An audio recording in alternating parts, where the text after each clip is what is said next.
Bien, mis amados, manos a la obra. Recuerda que vamos a hablar hoy sobre Dios y nuestras finanzas. Toma tu agenda, toma tu lápiz, toma tu Biblia. Y ven, hoy te invito a que nos sumerjamos en un tema que nos puede ayudar mucho, que nos va a ser de mucho beneficio en nuestro diario vivir, en nuestro transitar en esta vida. Recuerda que Dios nos ha prestado sus recursos. Parte de esa premisa. Dios ha puesto en ti talento. Recuerda que tú no posees nada. ¿Tienes un buen empleo? No porque tú te lo hayas ganado, es porque la gracia de Dios permitió que tú tuvieras dones, talento, y Dios orquestó el resto para que tú pudieras llegar al estatus que tienes hoy. El empleo, el estudio, el dinero, los recursos que tienes, todos esos realmente son de Dios. Parte de que la creación es de Él. De allí tú también le perteneces a Él, por ende todo es de Él. Entonces tú y yo no poseemos absolutamente nada. Lo único que tenemos es un préstamo de parte de Dios, porque de Él son todas las cosas. Y si vemos el Salmo 24, nos lo deja muy claro. Está allí para apoyar esa declaración.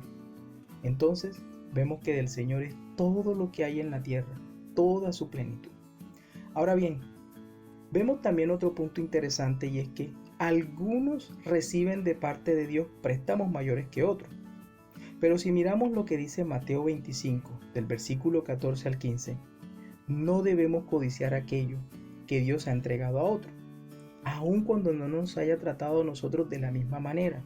A veces Dios le da un ministerio a otras personas diferentes, o mucho más pomposo, o quizás mucho más visible, o a veces Dios permite que unos prosperen más económicamente que otros, o tengan unos talentos mucho más visibles que otros, o de pronto unos tengan más talentos que otros.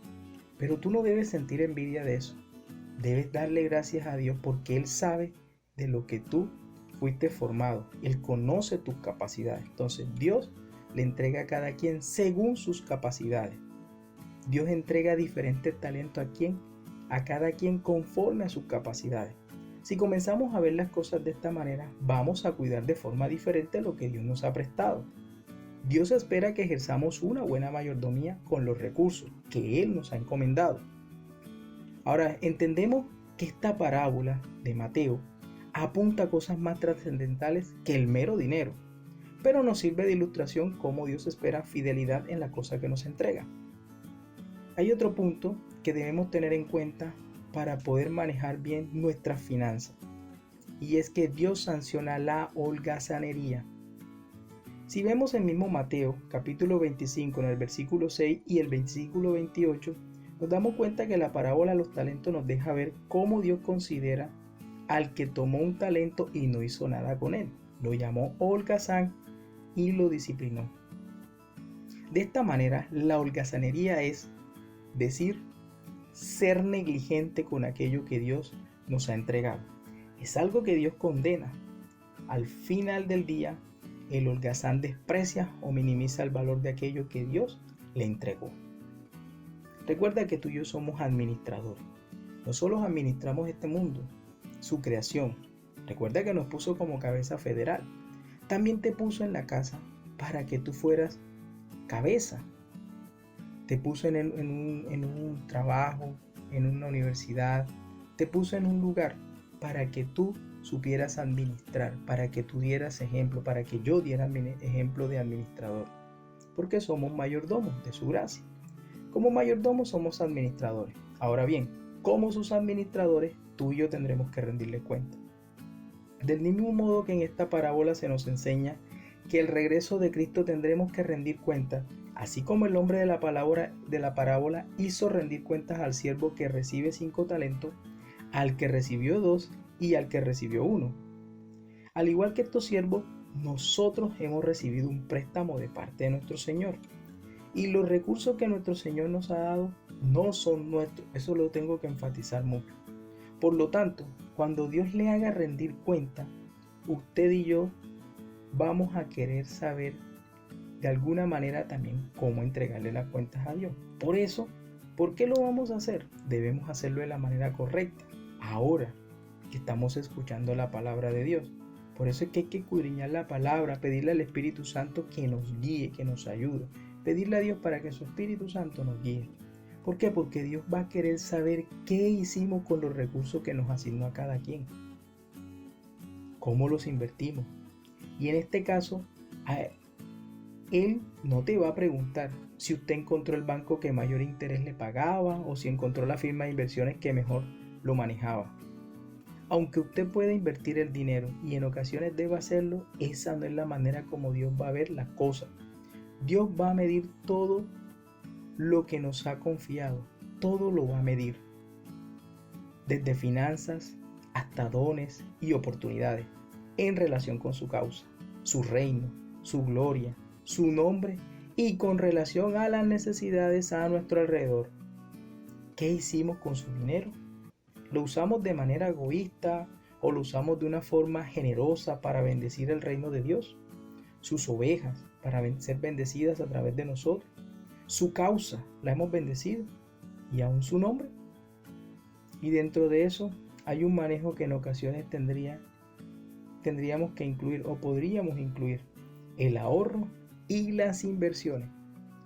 Por eso aquí tenemos que pensar qué son necesidades, cuáles son los deseos y muchas veces también cuáles son nuestros caprichos o nuestras necesidades.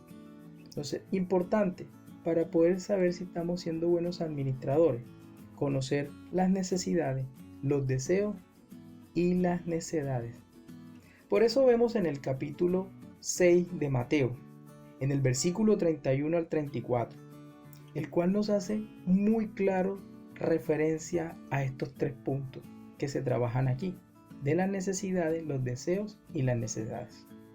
Es necesario diferenciar entre lo que son necesidades, deseos y simples caprichos. ¿Qué son las necesidades?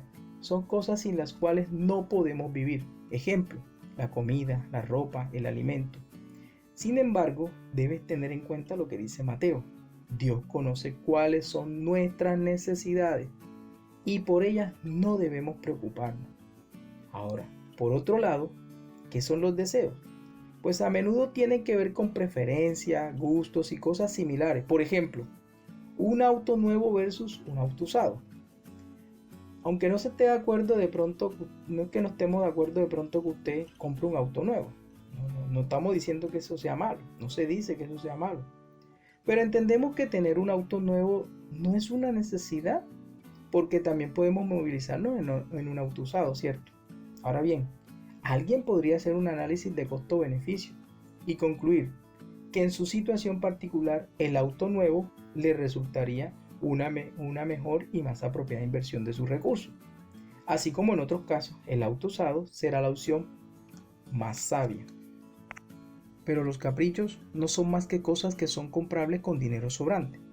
Después de que alguien cubrió sus necesidades e incluso algunos deseos, quizás todavía le sobre algo de dinero, o tal vez mucho. Y entonces esa persona decida darse el lujo de comprarse ciertos caprichos o antojos. Es aquí cuando debemos pensar muy bien por un momento. Porque a veces obtenemos nuestros caprichos a expensas del hambre de mucha gente, cuyas necesidades podrían cubrir con ese dinero que decidimos invertir en cosas que en realidad no necesitaban. Por lo tanto, debemos preocuparnos por usar el dinero de la manera apropiada. Ahora, el problema no es el dinero, no es el ahorro, tampoco el problema es la inversión. Esos no son los problemas. ¿Sabe cuál es el problema? Las razones o las motivaciones por las cuales gastamos, ahorramos o invertimos ese dinero. Muchas veces esas razones o esas motivaciones son incorrectas.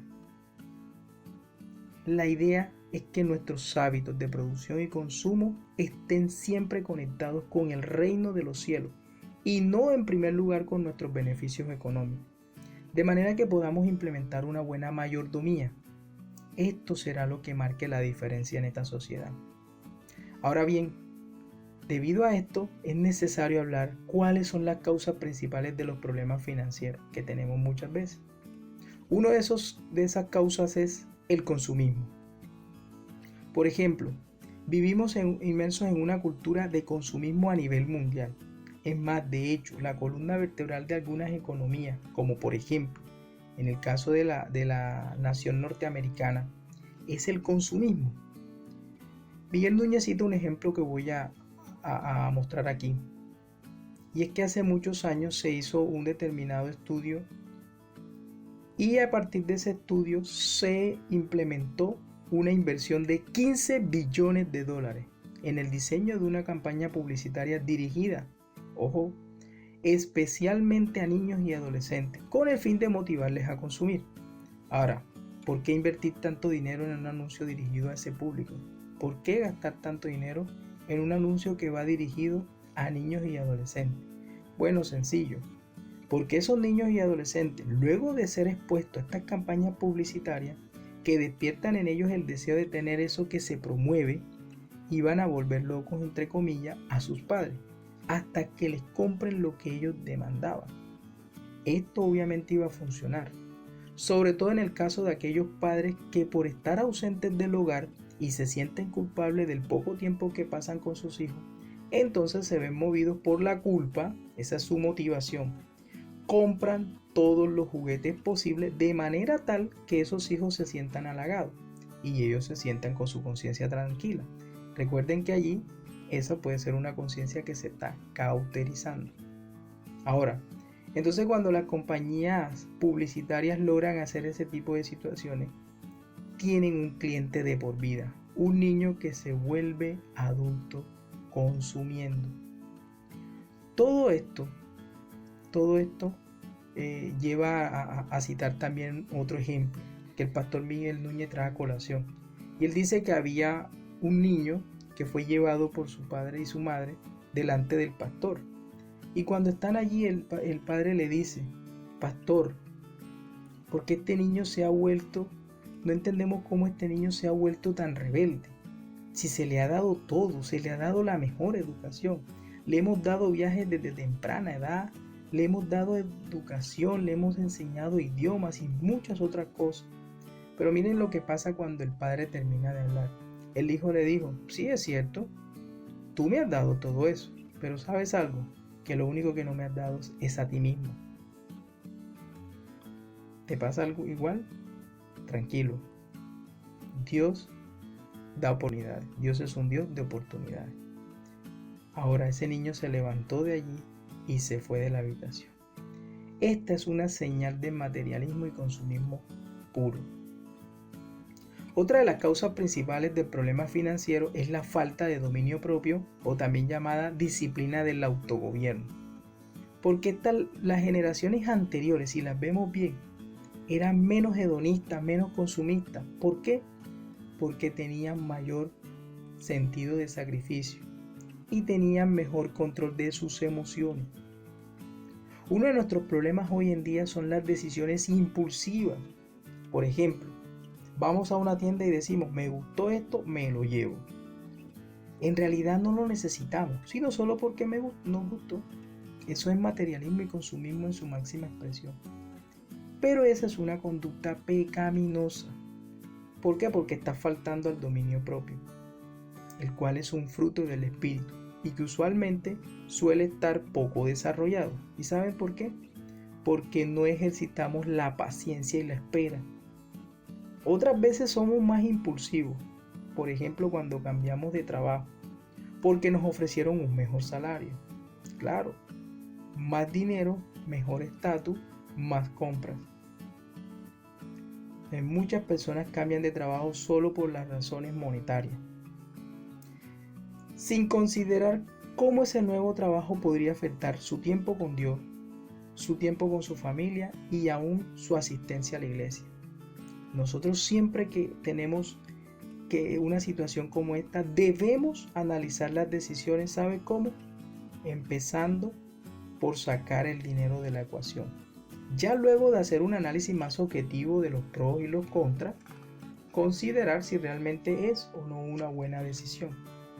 Cuando comienzas con el dinero como premisa, a menudo terminarás tomando decisiones impulsivas y no bien pensadas.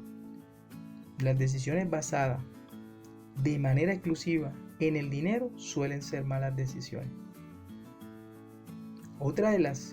Esto nos lleva entonces a mirar otra de las situaciones.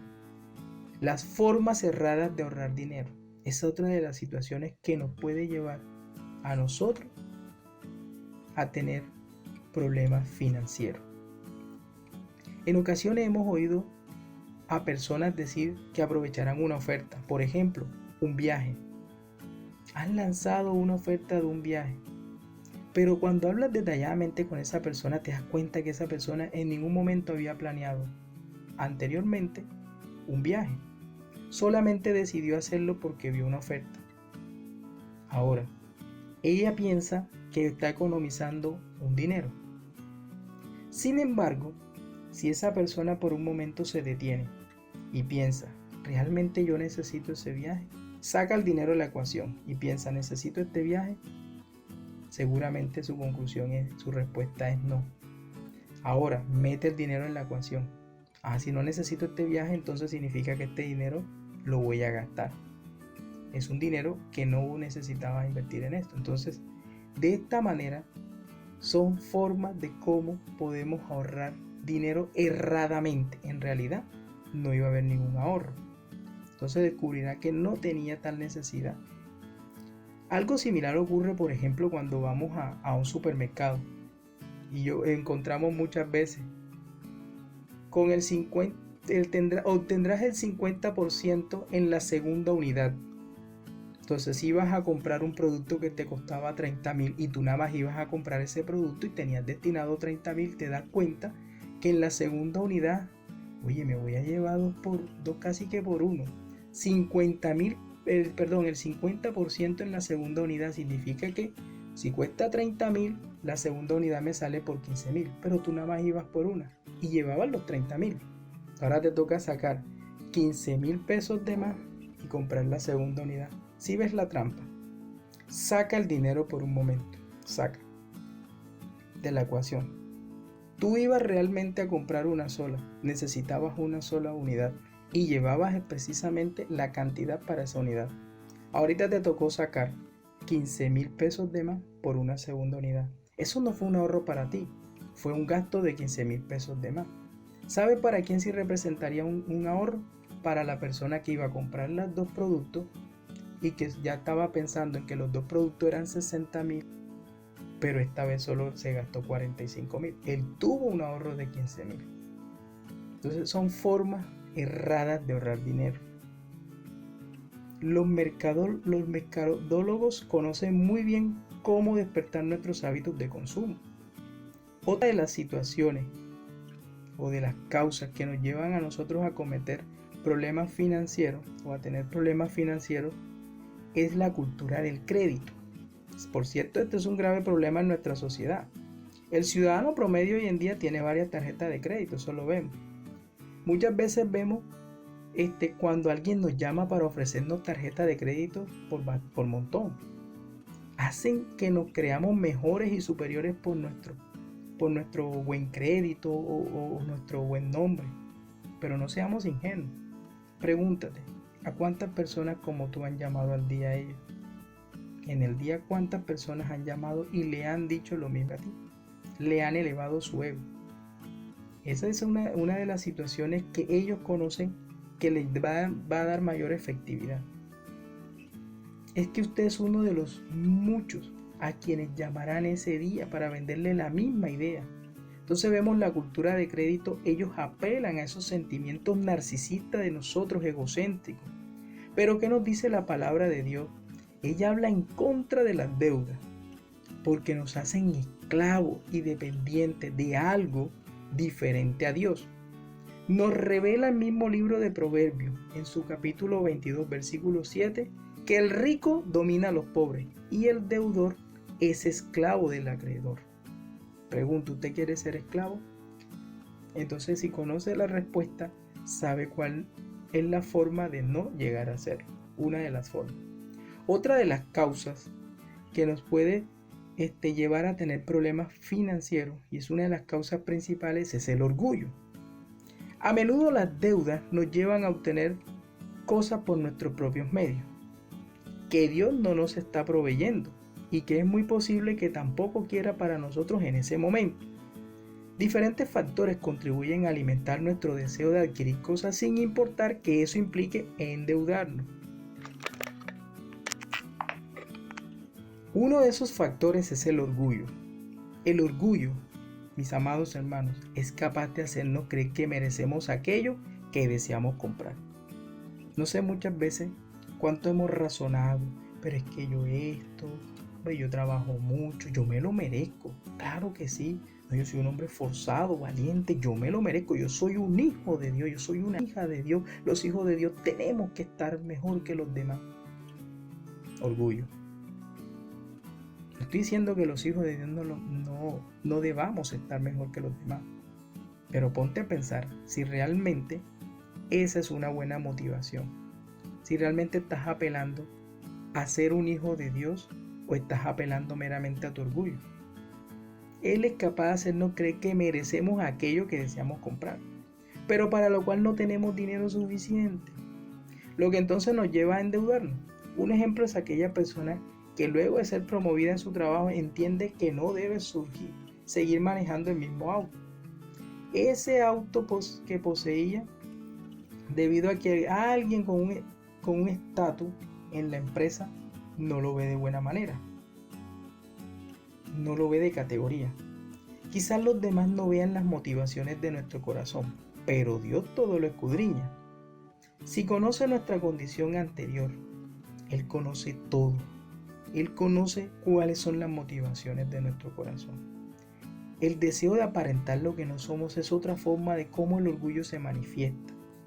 Algunas personas adquieren cosas por el mero hecho de vivir con mayor comodidad, pero otros lo hacen movidos por el deseo de aparentar frente a los demás estatus social. Muchas veces para no sentirnos inferiores. ¿Sabe? Eso me hace mostrar que yo estoy próspero delante de los demás, mi amado. Y ese es uno de los principios a los cuales arrastra la teología de la prosperidad. Por eso hay que tener mucho cuidado. Al sentirnos así, incurrimos en gastos innecesarios, con la idea de dar la apariencia de que estamos bendecidos o de que estamos a la misma altura de la otra persona. Esa falta de apariencia es una falta de integridad en sí mismo. Además, si luego resulta que no podemos pagar los compromisos adquiridos, terminamos violando nuestra integridad una vez más, como una bolita de nieve. Entonces, mi amado, debemos nosotros entender que debemos de servirle a nuestro Dios. A Él es donde debemos focalizar todo. ¿Cuáles son las motivaciones de tu corazón? ¿Sabes? Quiero que reflexiones en estos factores que demuestran que probablemente tenemos problemas financieros. Primer factor, ¿estás cargando a crédito los gastos por falta de fondos? Segundo, ¿estás postergando pagar cuentas? Tercero, ¿estás pidiendo préstamo para pagar? Cuarto, ¿el pago anual de largo plazo excede el 20% de tu ingreso anual? Quinto, ¿no estás al tanto de cuánto debes? Sexto, probablemente recibes correo cobrando facturas que se debieron pagar anteriormente. Séptimo, tienes que sacar de tus ahorros para pagar. Octavo, ¿estás sacando nuevos préstamos para pagar aquellos préstamos viejos?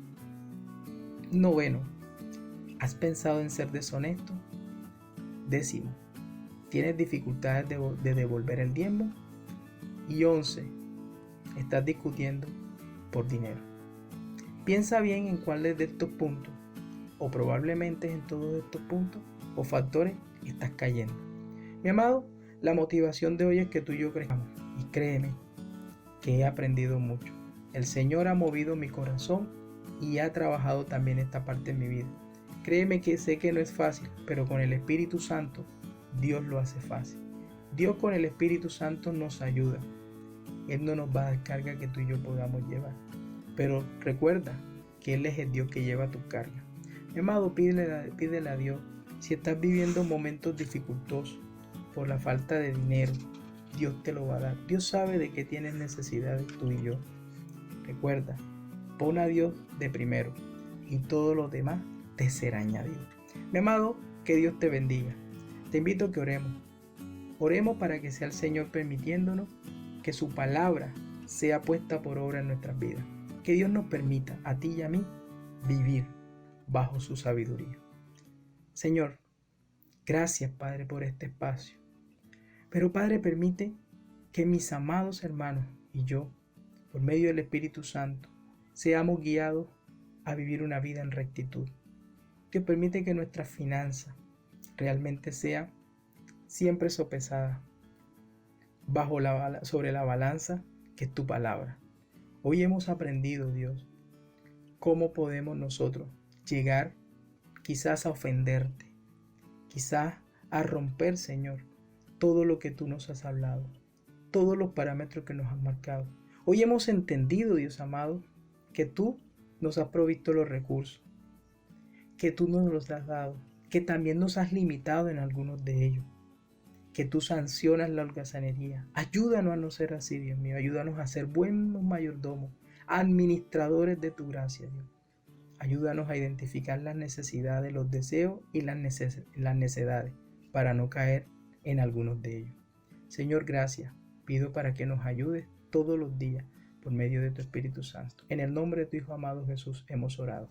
Mis amados, que Dios te bendiga. Te recuerdo, nos vemos por este mismo canal a esta misma hora el próximo viernes. Que Dios te bendiga.